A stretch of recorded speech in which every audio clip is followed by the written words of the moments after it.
Decide on your depth philosophy. The famed computer scientist Donald Knuth cares about deep work. As he explains on his website, "What I do takes long hours of studying and uninterruptible concentration." A doctoral candidate named Brian Chappell, who is a father with a full-time job, also values deep work, as it's the only way he can make progress on his dissertation given his limited time. Chappell told me that his first encounter with the idea of deep work was an emotional moment. I mention these examples because although Knuth and Chappell agree on the importance of depth, they disagree on their philosophies for integrating this depth into their work lives. As I'll detail in the next section, Knuth deploys a form of monasticism that prioritizes deep work by trying to eliminate or minimize all other types of work. Chappell, by contrast, deploys a rhythmic strategy in which he works for the same hours, 5 to 7:30 a.m., every weekday morning without exception, before beginning a workday punctuated by standard distractions. Both approaches work, but not universally. Knuth's approach might make sense for someone whose primary professional obligation is to think big thoughts, but if Chappell adopted a similar rejection of all things shallow, he'd likely lose his job. You need your own philosophy for integrating deep work into your professional life. As argued in this rule's introduction, attempting to schedule deep work in an ad hoc fashion is not an effective way to manage your limited willpower. But this example highlights a general warning about this selection. You must be careful to choose a philosophy that fits your specific circumstances, as a mismatch here can derail your deep work habit before it has a chance to solidify. This strategy will help you avoid this fate by presenting 4 different depth philosophies that I've seen work exceptionally well in practice. The goal is to convince you that there are many different ways to integrate deep work into your schedule, and it's therefore worth taking the time to find an approach that makes sense for you. The monastic philosophy of deep work scheduling. Let's return to Donald Knuth. He's famous for many innovations in computer science, including, notably, the development of a rigorous approach to analyzing algorithm performance. Among his peers, however, Knuth also maintains an aura of infamy for his approach to electronic communication. If you visit Knuth's website at Stanford with the intention of finding his email address, you'll instead discover the following note. "I have been a happy man ever since January 1st, 1990, when I no longer had an email address.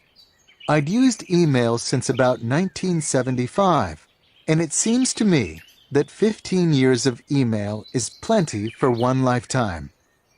Email is a wonderful thing for people whose role in life is to be on top of things, but not for me.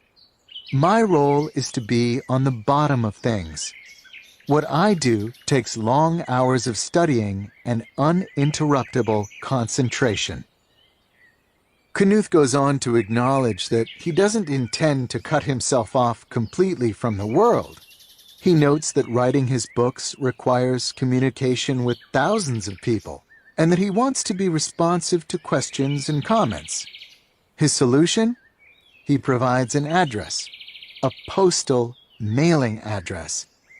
He says that his administrative assistant will sort through any letters arriving at that address and put aside those that she thinks are relevant.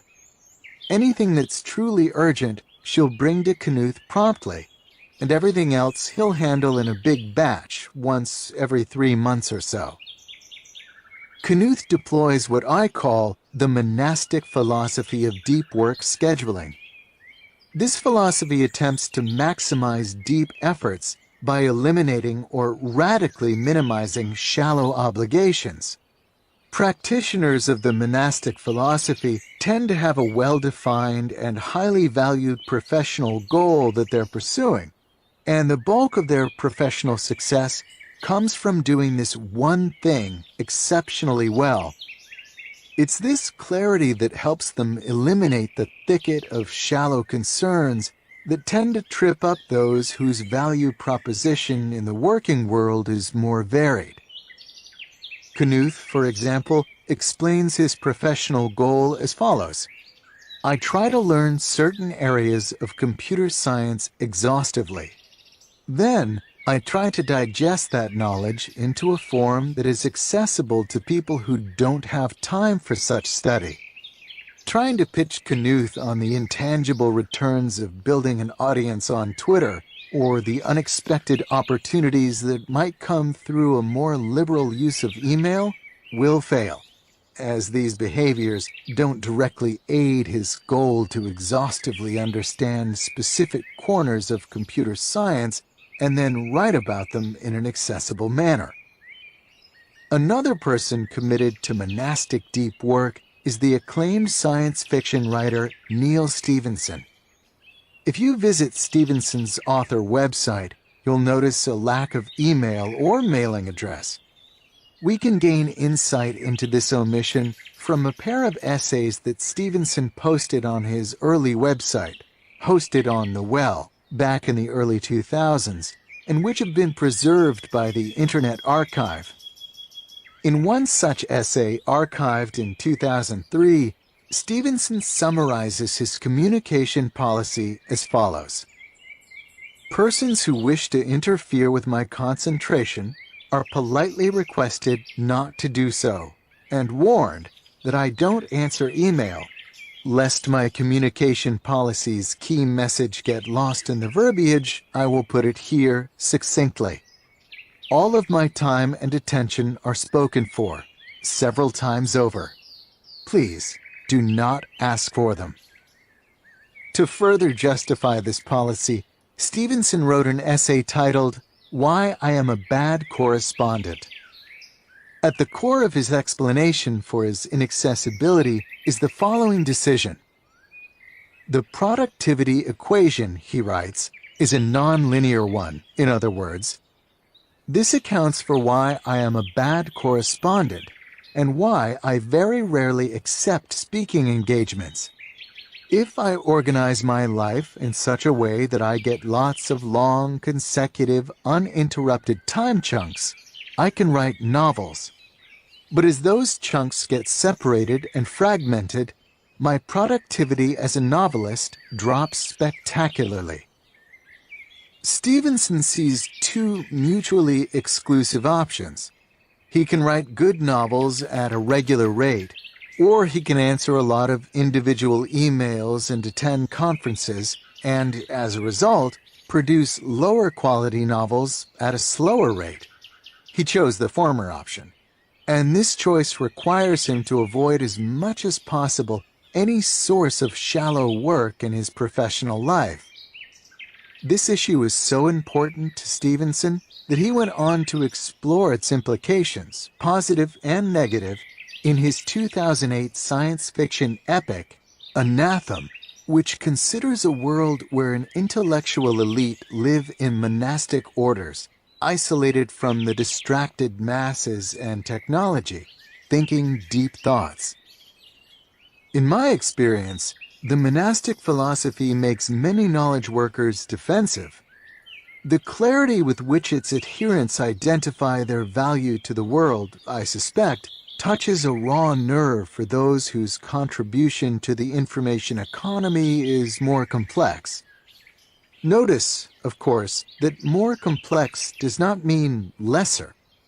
A high-level manager, for example, might play a vital role in the functioning of a billion-dollar company, even if she cannot point to something discrete, like a completed novel, and say, "This is what I produced this year."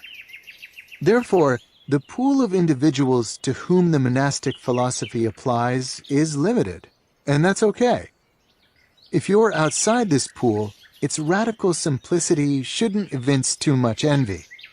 On the other hand, If you're inside this pool, someone whose contribution to the world is discrete, clear, and individualized, then you should give this philosophy serious consideration, as it might be the deciding factor between an average career and one that will be remembered. The bimodal philosophy of deep work scheduling.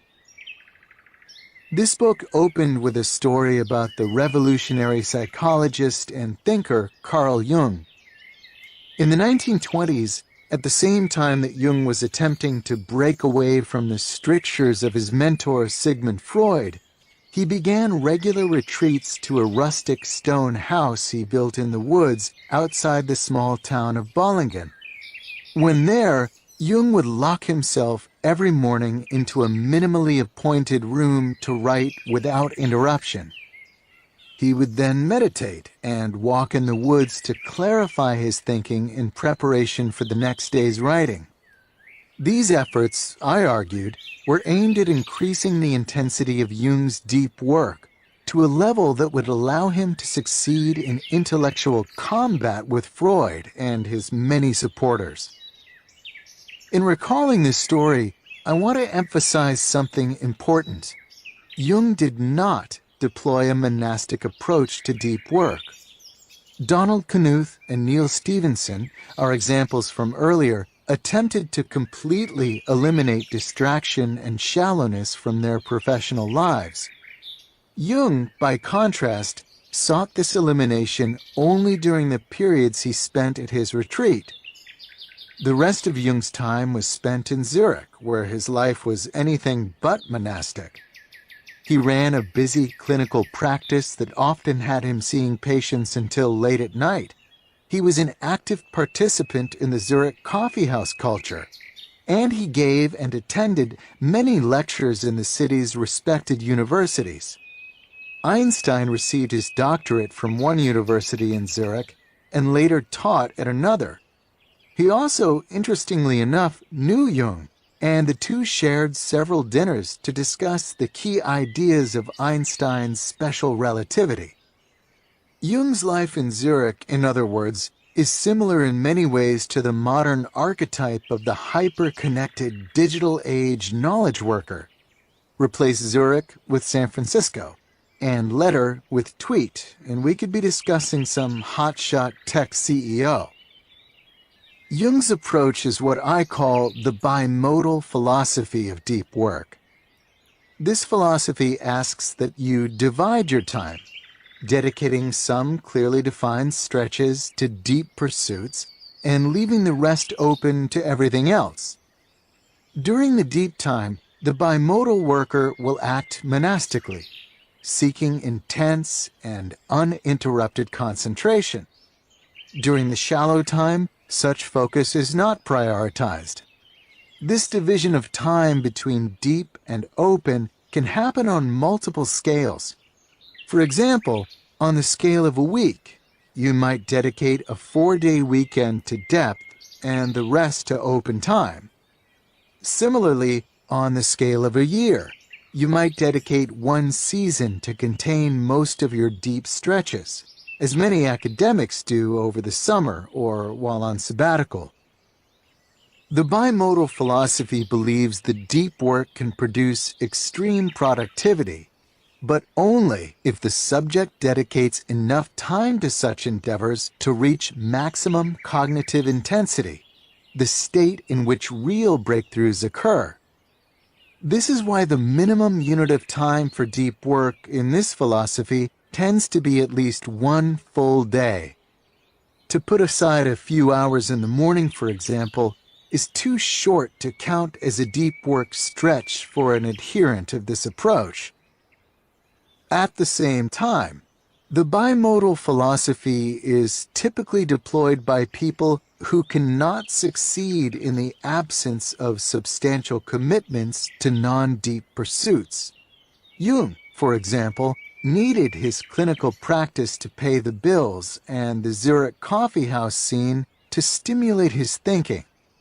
The approach of shifting between two modes provides a way to serve both needs well.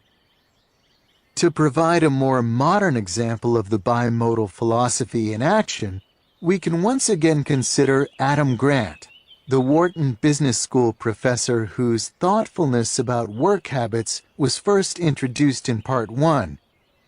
As you might recall, Grant's schedule during his rapid rise through the professorship ranks at Wharton provides a nice bimodality case study. On the scale of the academic year, he stacked his courses into one semester so that he could focus the other two on deep work. During these deep semesters, he then applied the bimodal approach on the weekly scale. He would, perhaps once or twice a month, take a period of 2 to 4 days to become completely monastic. He would shut his door, put an out-of-office autoresponder on his email, and work on his research without interruption. Outside of these deep sessions, Grant remained famously open and accessible. In some sense, he had to be. His 2013 bestseller, Give and Take, promotes the practice of giving of your time and attention without expectation of something in return as a key strategy in professional advancement. Those who deploy the bimodal philosophy of deep work admire the productivity of the monastics, but also respect the value they receive from the shallow behaviors in their working lives. Perhaps the biggest obstacle to implementing this philosophy is that even short periods of deep work require a flexibility that many fear they lack in their current positions. If even an hour away from your inbox makes you uncomfortable, then certainly the idea of disappearing for a day or more at a time will seem impossible. But I suspect bimodal working is compatible with more types of jobs than you might guess. Earlier, for example, I described a study by Harvard Business School professor Leslie Perlow. In this study, a group of management consultants were asked to disconnect for a full day each work week. The consultants were afraid the client would rebel. It turned out that the client didn't care. As Jung, Grant, and Perlow's subjects discovered, people will usually respect your right to become inaccessible if these periods are well-defined and well-advertised, and outside these stretches, you're once again easy to find. The rhythmic philosophy of deep work scheduling. In the early days of the Seinfeld show, Jerry Seinfeld remained a working comic with a busy tour schedule. It was during this period that a writer and comic named Brad Isaac, who was working open mic nights at the time, ran into Seinfeld at a club waiting to go on stage. As Isaac later explained in a now classic Lifehacker article, "I saw my chance. I had to ask Seinfeld if he had any tips for a young comic. What he told me was something that would benefit me for a lifetime." Seinfeld began his advice to Isaac with some common sense, noting, the way to be a better comic was to create better jokes, and then explaining that the way to create better jokes was to write every day. Seinfeld continued by describing a specific technique he used to help maintain this discipline. He keeps a calendar on his wall. Every day that he writes jokes, he crosses out the date on the calendar with a big red X. "After a few days, you'll have a chain," Seinfeld said. "Just keep at it, and the chain will grow longer every day. You'll like seeing that chain, especially when you get a few weeks under your belt. Your only job next is to not break the chain." This chain method, as some now call it, soon became a hit among writers and fitness enthusiasts, communities that thrive on the ability to do hard things consistently. For our purposes, it provides a specific example of a general approach to integrating depth into your life, the rhythmic philosophy. This philosophy argues that the easiest way to consistently start deep work sessions is to transform them into a simple, regular habit. The goal, in other words, is to generate a rhythm for this work that removes the need for you to invest energy in deciding if and when you're going to go deep.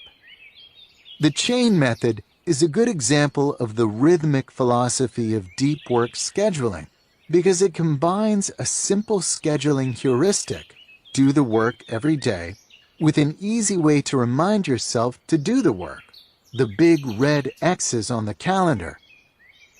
Another common way to implement the rhythmic philosophy is to replace the visual aid of the chain method with a set starting time that you use every day for deep work.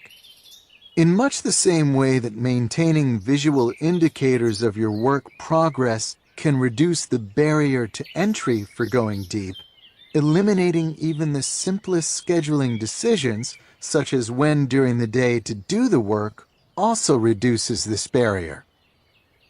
Consider the example of Brian Chappell, the busy doctoral candidate I introduced in the opening to this strategy. Chappell adopted the rhythmic philosophy of deep work scheduling out of necessity. Around the time that he was ramping up his dissertation writing, he was offered a full-time job at a center on the campus where he was a student. Professionally, this was a good opportunity, and Chappell was happy to accept it. But academically, a full-time job, especially when coupled with the recent arrival of Chappell's first child, made it difficult to find the depth needed to write thesis chapters. Chappell began by attempting a vague commitment to deep work. He made a rule that deep work needed to happen in 90-minute chunks, recognizing correctly that it takes time to ease into a state of concentration. And he decided he would try to schedule these chunks in an ad hoc manner whenever appropriate openings in his schedule arose. Not surprisingly, this strategy didn't yield much productivity. In a dissertation boot camp Chappell had attended the year before, he'd managed to produce a full thesis chapter in a single week of rigorous deep work. After he accepted his full-time job, he managed to produce only a single additional chapter in the entire first year he was working. It was the glacial writing progress during this year that drove Chappell to embrace the rhythmic method. He made a rule that he would wake up and start working by 5:30 every morning. He would then work until 7:30, make breakfast, and go to work already done with his dissertation obligations for the day. Pleased by early progress, he soon pushed his wake-up time to 4:45 to squeeze out even more morning depth. When I interviewed Chappell for this book, he described his rhythmic approach to deep work scheduling as both astronomically productive and guilt-free. His routine was producing 4 to 5 pages of academic prose per day and was capable of generating drafts of thesis chapters at a rate of 1 chapter every 2 or 3 weeks. A phenomenal output for someone who also worked a 9-to-5 job. Who's to say that I can't be that prolific, he concluded. Why not me? The rhythmic philosophy provides an interesting contrast to the bimodal philosophy. It perhaps fails to achieve the most intense levels of deep thinking sought in the day-long concentration sessions favored by the bimodalist. The trade-off, however, is that this approach works better with the reality of human nature. By supporting deep work with rock-solid routines that make sure a little bit gets done on a regular basis, the rhythmic scheduler will often log a larger total number of deep hours per year. The decision between rhythmic and bimodal can come down to your self-control in such scheduling matters. If you're Carl Jung, and are engaged in an intellectual dogfight with Sigmund Freud's supporters, you'll likely have no trouble recognizing the importance of finding time to focus on your ideas. On the other hand, if you're writing a dissertation with no one pressuring you to get it done, the habitual nature of the rhythmic philosophy might be necessary to maintain progress. For many, however, it's not just self-control issues that bias them toward the rhythmic philosophy, but also the reality that some jobs don't allow you to disappear for days at a time when the need to go deep arises. For a lot of bosses, the standard is that you're free to focus as hard as you want, so long as the boss's emails are still answered promptly. This is likely the biggest reason why the rhythmic philosophy is one of the most common among deep workers in standard office jobs. The journalistic philosophy of deep work scheduling. In the 1980s, the journalist Walter Isaacson was in his 30s and well along in his rapid ascent through the ranks of Time magazine. By this point, he was undoubtedly on the radar of the thinking class. Christopher Hitchens, for example, writing in the London Review of Books during this period, called him one of the best magazine journalists in America. The time was right for Isaacson to write a big, important book, a necessary step on the ladder of journalistic achievement. So Isaacson chose a complicated topic, an intertwined narrative biography of 6 figures who played an important role in early Cold War policy, and teamed up with a fellow young Time editor, Evan Thompson, to produce an appropriately weighty book, an 864-page epic titled The Wise Men, 6 Friends and the World They Made. This book, which was published in 1986, was well received by the right people. The New York Times called it a richly textured account, while the San Francisco Chronicle exulted that the 2 young writers had fashioned a Cold War Plutarch. Less than a decade later, Isaacson reached the apex of his journalism career when he was appointed editor of Time, which he then followed with a second act as the CEO of a think tank and an incredibly popular biographer of figures including Benjamin Franklin, Albert Einstein, and Steve Jobs. What interests me about Isaacson, however, is not what he accomplished with his first book, but how he wrote it. In uncovering this story, I must draw from a fortunate personal connection. As it turns out, in the years leading up to the publication of The Wise Men, my uncle, John Paul Newport, who was also a journalist in New York at the time, shared a summer beach rental with Isaacson. To this day, my uncle remembers Isaacson's impressive work habits. "It was always amazing," he said. "He could retreat up to the bedroom for a while when the rest of us were chilling on the patio or whatever to work on his book. He'd go up for 20 minutes or an hour. We'd hear the typewriter pounding. Then he'd come down as relaxed as the rest of us. The work never seemed to faze him. He just happily went up to work when he had the spare time." Isaacson was methodic. Anytime he could find some free time, he would switch into a deep work mode and hammer away at his book. This is how, it turns out, one can write a 900-page book on the side while spending the bulk of one's day becoming one of the country's best magazine writers. I call this approach, in which you fit deep work wherever you can into your schedule, the journalist philosophy. This name is a nod to the fact that journalists like Walter Isaacson are trained to shift into a writing mode on a moment's notice, as is required by the deadline-driven nature of their profession. This approach is not for the deep work novice.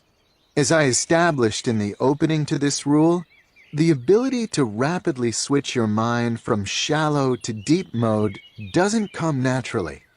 Without practice, such switches can seriously deplete your finite willpower reserves.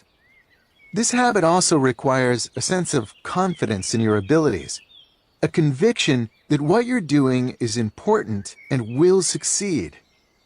This type of conviction is typically built on a foundation of existing professional accomplishment. Isaacson, for example, likely had an easier time switching to writing mode than, say, a first-time novelist, because Isaacson had worked himself up to become a respected writer by this point. He knew he had the capacity to write an epic biography and understood it to be a key task in his professional advancement. This confidence goes a long way in motivating hard efforts. I'm partial to the journalistic philosophy of deep work because it's my main approach to integrating these efforts into my schedule. In other words, I'm not monastic in my deep work, though I do find myself occasionally jealous of my fellow computer scientist Donald Knuth's unapologetic disconnection. I don't deploy multi-day depth binges like the bimodalists. And though I am intrigued by the rhythmic philosophy, my schedule has a way of thwarting attempts to enforce a daily habit. Instead, in an ode to Isaacson, I face each week as it arrives and do my best to squeeze out as much depth as possible. To write this book, for example, I had to take advantage of free stretches of time wherever they popped up. If my kids were taking a good nap, I'd grab my laptop and lock myself in the home office. If my wife wanted to visit her parents in nearby Annapolis on a weekend day, I'd take advantage of the extra childcare to disappear to a quiet corner of their house to write. If a meeting at work was canceled or an afternoon left open, I might retreat to one of my favorite libraries on campus to squeeze out a few hundred more words, and so on. I should admit that I'm not pure in my application of the journalist philosophy. I don't, for example, make all my deep work decisions on a moment-to-moment basis. I instead tend to map out when I'll work deeply during each week at the beginning of the week, and then refine these decisions as needed at the beginning of each day. See rule number 3 for more details on my scheduling routines. By reducing the need to make decisions about deep work moment by moment, I can preserve more mental energy for the deep thinking itself. In the final accounting, the journalistic philosophy of deep work scheduling remains difficult to pull off. But if you're confident in the value of what you're trying to produce and practiced in the skill of going deep, a skill we will continue to develop in the strategies that follow, it can be a surprisingly robust way to squeeze out large amounts of depth from an otherwise demanding schedule. Ritualize. An often overlooked observation about those who use their minds to create valuable things is that they're rarely haphazard in their work habits. Consider the Pulitzer Prize-winning biographer Robert Caro. As revealed in a 2009 magazine profile, every inch of Caro's New York office is governed by rules. Where he places his books, how he stacks his notebooks, what he puts on his wall, even what he wears to the office. Everything is specified by a routine that has varied little over Caro's long career. I trained myself to be organized, he explained. Charles Darwin had a similarly strict structure for his working life during the period when he was perfecting On the Origin of Species. As his son Francis later remembered, he would rise promptly at 7 to take a short walk. He would then eat breakfast alone and retire to his study from 8 to 9:30. The next hour was dedicated to reading his letters from the day before, after which he would return to his study from 10:30 until noon. After this session, he would mull over challenging ideas while walking on a prescribed route that started at his greenhouse and then circled a path on his property. He would walk until satisfied with his thinking, then declare his workday done. The journalist Mason Curry, who spent half a decade cataloging the habits of famous thinkers and writers, and from whom I learned the previous two examples, summarized this tendency toward systemization as follows. There is a popular notion that artists work from inspiration, that there is some strike or bolt or bubbling up of creative mojo from who knows where. But I hope my work makes clear that waiting for inspiration to strike is a terrible, terrible plan. In fact, perhaps the single best piece of advice I can offer to anyone trying to do creative work is to ignore inspiration. In a New York Times column on the topic, David Brooks summarizes this reality more bluntly. Great creative minds think like artists, but work like accountants. This strategy suggests the following. To make the most out of your deep work sessions, build rituals of the same level of strictness and idiosyncrasy as the important thinkers mentioned previously. There's a good reason for this mimicry. Great minds like Caro and Darwin didn't deploy rituals to be weird. They did so because success in their work depended on their ability to go deep again and again. There's no way to win a Pulitzer Prize or conceive a grand theory without pushing your brain to its limit. Their rituals minimize the friction in this transition to depth, allowing them to go deep more easily and stay in this state longer. If they had instead waited for inspiration to strike before settling into serious work, their accomplishments would likely have been greatly reduced. There's no one correct deep work ritual. The right fit depends on both the person and the type of project pursued. But there are some general questions that any effective ritual must address. Where you'll work, and for how long. Your ritual needs to specify a location for your deep work efforts. This location can be as simple as your normal office with the door shut and desk cleaned off. A colleague of mine likes to put a hotel-style "Do Not Disturb" sign on his office door when he's tackling something difficult. If it's possible to identify a location used only for depth, for instance a conference room or quiet library, the positive effect can be even greater. If you work in an open office plan, this need to find a deep work retreat becomes particularly important. Regardless of where you work, be sure to also give yourself a specific time frame to keep the session a discrete challenge and not an open-ended slog. How you'll work once you start to work. Your ritual needs rules and processes to keep your efforts structured. For example, you might institute a ban on any internet use, or maintain a metric such as words produced per 20-minute interval to keep your concentration honed.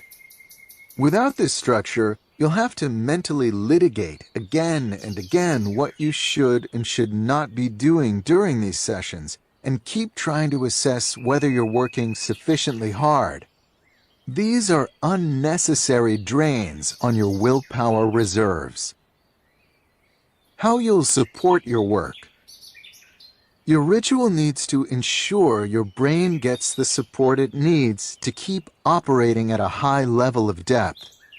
For example, the ritual might specify that you start with a good cup of coffee, or make sure you have access to enough food of the right type to maintain energy, or integrate light exercise such as walking to help keep the mind clear.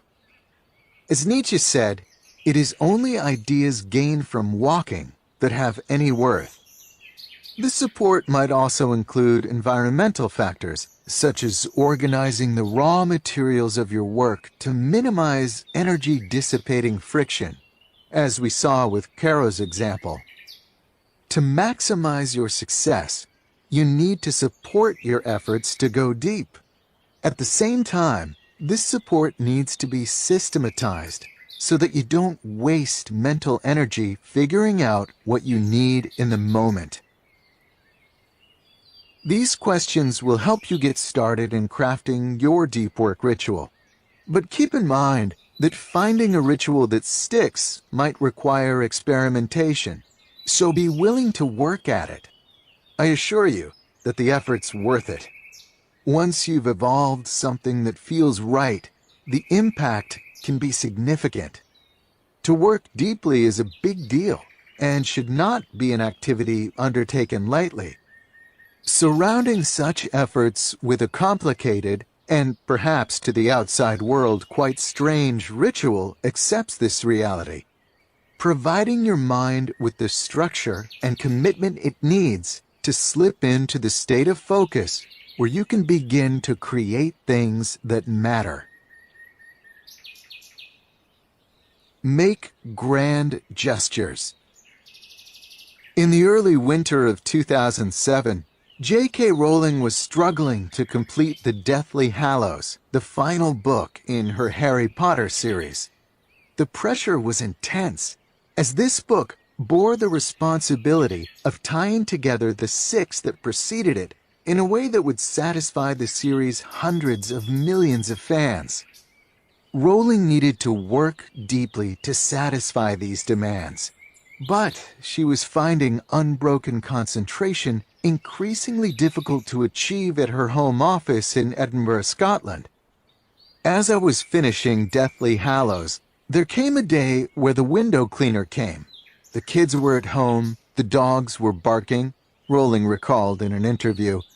It was too much, so J.K. Rowling decided to do something extreme to shift her mindset where it needed to be. She checked into a suite in the 5-star Balmoral Hotel, located in the heart of downtown Edinburgh. So I came to this hotel because it's a beautiful hotel, but I didn't intend to stay here, she explained. But the first day's writing went well, so I kept coming back, and I ended up finishing the last of the Harry Potter books here. In retrospect, it's not surprising that Rowling ended up staying. The setting was perfect for her project. The Balmoral, known as one of Scotland's most luxurious hotels, is a classic Victorian building, complete with ornate stonework and a tall clock tower. It's also located only a couple of blocks away from Edinburgh Castle, one of Rowling's inspirations in dreaming up Hogwarts. Rowling's decision to check into a luxurious hotel suite near Edinburgh Castle is an example of a curious but effective strategy in the world of deep work: the grand gesture. The concept is simple. By leveraging a radical change to your normal environment, coupled perhaps with a significant investment of effort or money, all dedicated towards supporting a deep work task, you increase the perceived importance of the task. This boost in importance reduces your mind's instinct to procrastinate and delivers an injection of motivation and energy. Writing a chapter of a Harry Potter novel, for example, is hard work and will require a lot of mental energy, regardless of where you do it. But when paying more than $1,000 a day to write the chapter in a suite of an old hotel down the street from a Hogwarts-style castle, mustering the energy to begin and sustain this work is easier than if you were instead in a distracting home office. When you study the habits of other well-known deep workers, the grand gesture strategy comes up often. Bill Gates, for example, was famous during his time as Microsoft's CEO for taking think weeks, during which he would leave behind his normal work and family obligations to retreat to a cabin with a stack of papers and books. His goal was to think deeply, without distraction, about the big issues relevant to his company. It was during one of these weeks, for example, that he famously came to the conclusion that the internet was going to be a major force in the industry. There was nothing physically stopping Gates from thinking deeply in his office in Microsoft's Seattle headquarters, but the novelty of his week-long retreat helped him achieve the desired levels of concentration. The MIT physicist and award-winning novelist Alan Lightman also leverages grand gestures. In his case, he retreats each summer to a tiny island in Maine to think deeply and recharge. At least as of 2000, when he described this gesture in an interview, the island not only lacked internet, but didn't even have phone service. As he then justified, "It's really about 2.5 months that I'll feel like I can recover some silence in my life, which is so hard to find." Not everyone has the freedom to spend 2 months in Maine, but many writers, including Dan Pink and Michael Pollan, simulate the experience year-round by building, often at significant expense and effort, writing cabins on their properties. Pollan, for his part, even wrote a book about his experience building his cabin in the woods behind his former Connecticut home. These outbuildings aren't strictly necessary for these writers, who need only a laptop and a flat surface to put it on to ply their trade. But it's not the amenities of the cabins that generate their value. It's instead the grand gesture represented in the design and building of the cabin for the sole purpose of enabling better writing. Not every grand gesture need be so permanent. After the pathologically competitive Bell Labs physicist William Shockley was scooped in the invention of the transistor, as I detail in the next strategy, 2 members of his team made the breakthrough at a time when Shockley was away working on another project. He locked himself in a hotel room in Chicago, where he had traveled ostensibly to attend a conference. He didn't emerge from the room until he had ironed out the details for a better design that had been rattling around in his mind. When he finally did leave the room, he airmailed his notes back to Murray Hill, New Jersey, so that a colleague could paste them into his lab notebook and sign them to time-stamp the innovation. The junction form of the transistor that Shockley worked out in this burst of depth ended up earning him a share of the Nobel Prize subsequently awarded for the invention. An even more extreme example of a one-time grand gesture yielding results is a story involving Peter Shankman, an entrepreneur and social media pioneer. As a popular speaker, Shankman spends much of his time flying.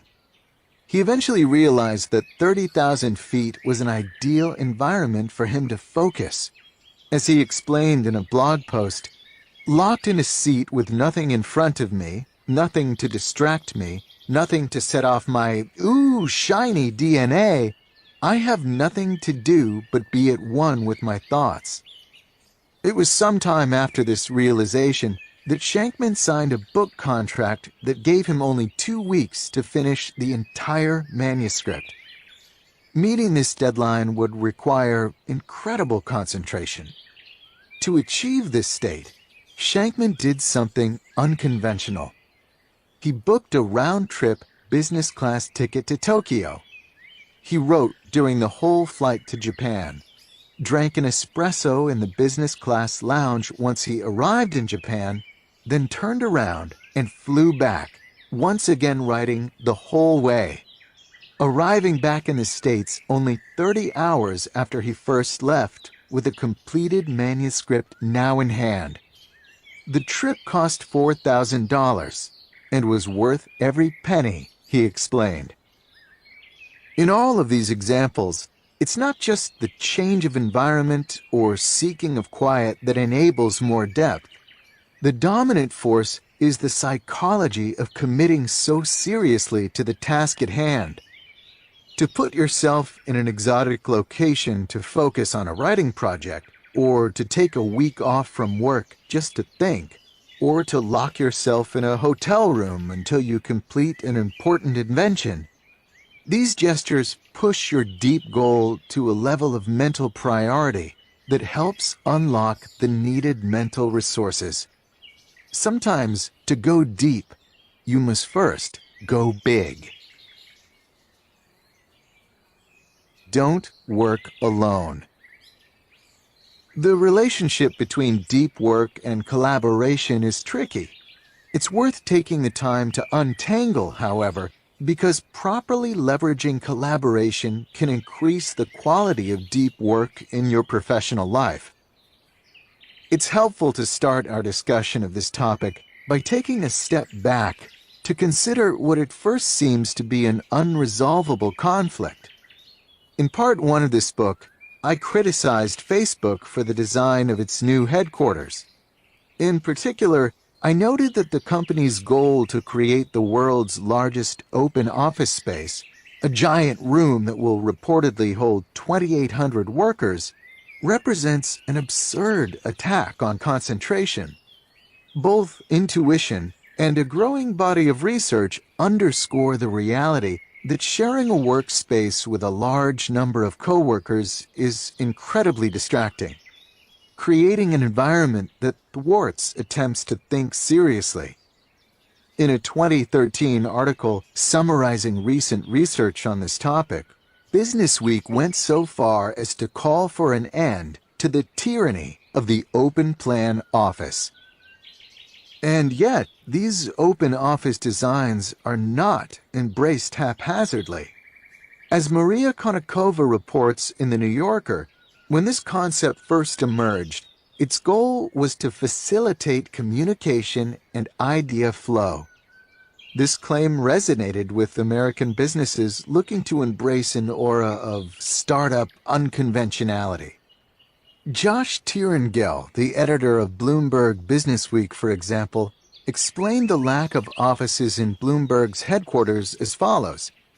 Open plan is pretty spectacular. It ensures that everyone is attuned to the broad mission, and it encourages curiosity between people who work in different disciplines.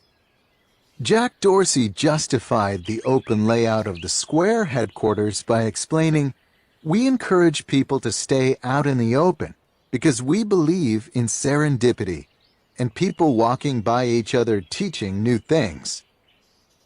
For the sake of discussion, let's call this principle that when you allow people to bump into each other, smart collaborations and new ideas emerge. The theory of serendipitous creativity. When Mark Zuckerberg decided to build the world's largest office, we can reasonably conjecture this theory helped drive his decision, just as it has driven many of the moves toward open workspaces elsewhere in Silicon Valley and beyond. Other less exalted factors like saving money and increasing supervision also play a role, but they're not as sexy and are therefore less emphasized. This decision between promoting concentration and promoting serendipity seems to indicate that deep work, an individual endeavor, is incompatible with generating creative insights, a collaborative endeavor. This conclusion, however, is flawed. It's based, I argue, on an incomplete understanding of the theory of serendipitous creativity. To support this claim, let's consider the origins of this particular understanding of what spurs breakthroughs. The theory in question has many sources, but I happen to have a personal connection to one of the more well-known. During my 7 years at MIT, I worked on the site of the Institute's famed Building 20. This structure, located at the intersection of Main and Vassar Streets in East Cambridge, and eventually demolished in 1998, was thrown together as a temporary shelter during World War II, meant to house the overflow from the school's bustling radiation laboratory. As noted by a 2012 New Yorker article, the building was initially seen as a failure. Ventilation was poor, and hallways were dim. The walls were thin, the roof leaked, and the building was broiling in the summer and freezing in the winter. When the war ended, however, the influx of scientists to Cambridge continued. MIT needed space, so instead of immediately demolishing Building 20 as they had promised local officials in exchange for lax permitting, they continued using it as an overflow space. The result was that a mismatch of different departments, from nuclear science to linguistics to electronics, shared the low-slung building alongside more esoteric tenants such as a machine shop and a piano repair facility. Because the building was cheaply constructed, these groups felt free to rearrange space as needed. Walls and floors could be shifted and equipment bolted to the beams. In recounting the story of Gerald Zacharias' work on the first atomic clock, the aforementioned New Yorker article points to the importance of his ability to remove 2 floors from his Building 20 lab so he could install the 3-story cylinder needed for his experimental apparatus. In MIT lore, it's generally believed that this haphazard combination of different disciplines thrown together in a large reconfigurable building led to chance encounters and a spirit of inventiveness that generated breakthroughs at a fast pace, innovating topics as diverse as Chomsky grammars, LoRa navigational radars, and video games, all within the same productive post-war decades. When the building was finally demolished to make way for the $300 million Frank Gehry-designed Stata Center, where I spent my time, its loss was mourned. In tribute to the plywood palace it replaced, the interior design of the Stata Center includes boards of unfinished plywood and exposed concrete with construction markings left intact. Around the same time that Building 20 was hastily constructed, a more systematic pursuit of serendipitous creativity was underway 200 miles to the southwest in Murray Hill, New Jersey. It was here that Bell Labs director Mervyn Kelly guided the construction of a new home for the lab that would purposefully encourage interaction between its diverse mix of scientists and engineers. Kelly dismissed the standard university-style approach of housing different departments in different buildings, and instead connected the spaces into one contiguous structure joined by long hallways. Some so long that when you stood at one end, it would appear to converge to a vanishing point. As Bell Labs chronicler John Gertner notes about this design, traveling the hall's length without encountering a number of acquaintances, problems, diversions, and ideas was almost impossible. A physicist on his way to lunch in the cafeteria was like a magnet rolling past iron filings. This strategy, mixed with Kelly's aggressive recruitment of some of the world's best minds, yielded some of the most concentrated innovation in the history of modern civilization. In the decades following the Second World War, the lab produced, among other achievements, the first solar cell, laser, communication satellite, cellular communication system, and fiber optic networking. At the same time, their theorists formulated both information theory and coding theory. Their astronomers won the Nobel Prize for empirically validating the Big Bang Theory. And perhaps most important of all, their physicists invented the transistor. The theory of serendipitous creativity, in other words, seems well justified by the historical record. The transistor, we can argue with some confidence, probably required Bell Labs and its ability to put solid-state physicists, quantum theorists, and world-class experimentalists in one building where they could serendipitously encounter one another and learn from their varied expertise. This was an invention unlikely to come from a lone scientist thinking deeply in the academic equivalent of Carl Jung's Stone Tower. But it's here that we must embrace more nuance in understanding what really generated innovation in sites such as Building 20 and Bell Labs. To do so, let's return once again to my own experience at MIT. When I arrived as a new PhD student in the fall of 2004, I was a member of the first incoming class to be housed in the new Status Center, which, as mentioned, replaced Building 20. Because the center was new, incoming students were given tours that touted its features. Frank Gehry, we learned, arranged the offices around common spaces and introduced open stairwells between adjacent floors, all in an effort to support the type of serendipitous encounters that had defined its predecessor. But what struck me at the time was a feature that hadn't occurred to Gehry, but had been recently added at the faculty's insistence: special gaskets installed into the office door jambs to improve soundproofing. The professors at MIT, some of the most innovative technologists in the world, wanted nothing to do with an open office-style workspace. They instead demanded the ability to close themselves off. This combination of soundproofed offices connected to large common areas yields a hub-and-spoke architecture of innovation, in which both serendipitous encounter and isolated deep thinking are supported. It's a setup that straddles a spectrum where on one extreme we find the solo thinker, isolated from inspiration but free from distraction.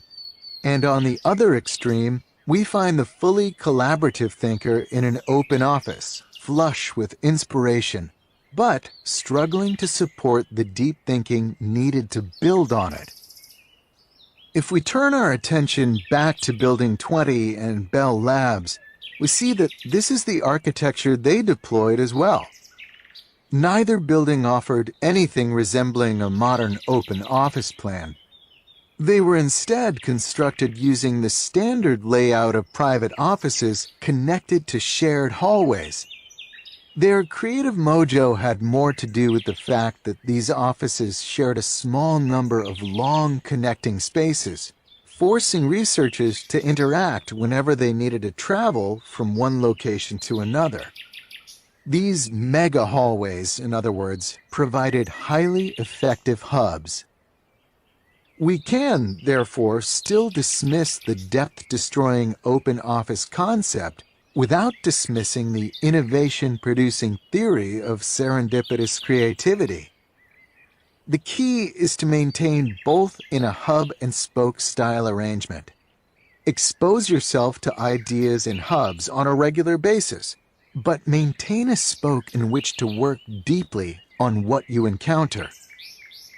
This division of efforts, however, is not the full story, as even when one returns to a spoke, solo work is still not necessarily the best strategy. Consider, for example, the previously mentioned invention of the point contact transistor at Bell Labs. This breakthrough was supported by a large group of researchers, all with separate specialties, who came together to form the Solid-State Physics Research Group, a team dedicated to inventing a smaller and more reliable alternative to the vacuum tube. This group's collaborative conversations were necessary preconditions to the transistor, a clear example of the usefulness of hub behavior. Once the research group laid the intellectual groundwork for the component, the innovation process shifted to a spoke. What makes this particular innovation process an interesting case, however, is that even when it shifted to a spoke, it remained collaborative. It was two researchers in particular, the experimentalist Walter Brattain and the quantum theorist John Bardeen, who, over a period of 1 month in 1947, made the series of breakthroughs that led to the first working solid-state transistor. Brattain and Bardeen worked together during this period in a small lab, often side by side, pushing each other toward better and more effective designs. These efforts consisted primarily of deep work, but a type of deep work we haven't yet encountered. Brattain would concentrate intensely to engineer an experimental design that could exploit Bardeen's latest theoretical insight. Then Bardeen would concentrate intensely to make sense of what Bratton's latest experiments revealed, trying to expand his theoretical framework to match the observations. This back and forth represents a collaborative form of deep work, common in academic circles, that leverages what I call the whiteboard effect. For some types of problems, working with someone else at the proverbial shared whiteboard can push you deeper than if you were working alone. The presence of the other party waiting for your next insight, be it someone physically in the same room or collaborating with you virtually, can short-circuit the natural instinct to avoid depth. We can now step back and draw some practical conclusions about the role of collaboration in deep work. The success of Building 20 and Bell Labs indicates that isolation is not required for productive deep work. Indeed, their example indicates that for many types of work, especially when pursuing innovation, collaborative deep work can yield better results. This strategy, therefore, asks that you consider this option in contemplating how best to integrate depth into your professional life.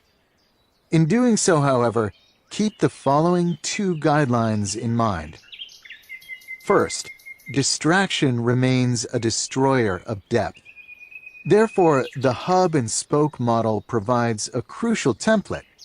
Separate your pursuit of serendipitous encounters from your efforts to think deeply and build on these inspirations.